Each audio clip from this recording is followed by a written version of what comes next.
Hi guys, my name's Beck and I'm going to take you through this easy to achieve autumn makeup look. I'm going to take the EYELITE pencil in brown all through my brows just to fill in any sparse areas.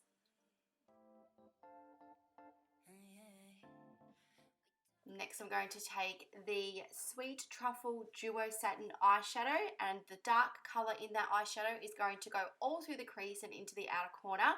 I'm just going to build up the colour, blend out, build up, blend out until I achieve the desired depth, and then I'm going to take the lighter colour in that duo and run that all over the lid to meet up with the dark on the outer corner. That will also go on my brow bone and inner corner as well, just to give a bit of a brightening effect.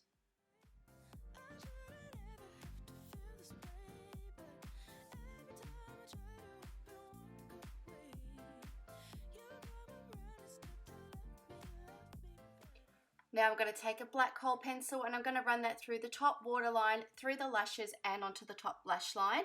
And then I'll take a tiny little brush and I'll soften that, so that'll still allow us to have the definition in the lashes, but it'll look quite soft and natural.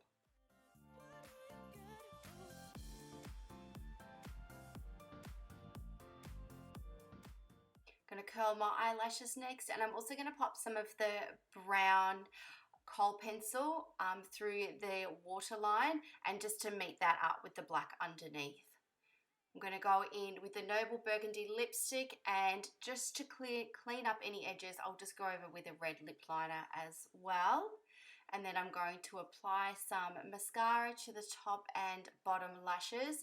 I like to pop lots of this on. It's a lovely mascara. You could leave it there and that could be your look finished, but I'm going to actually pop on a couple of individual lashes just on the outer corner, just to give the eyes a nice lifting effect. I also wanted to show you the MAPUTO nail polish, which I think goes perfect with this. Here is the finished look. Thank you so much for watching. I will see you next time.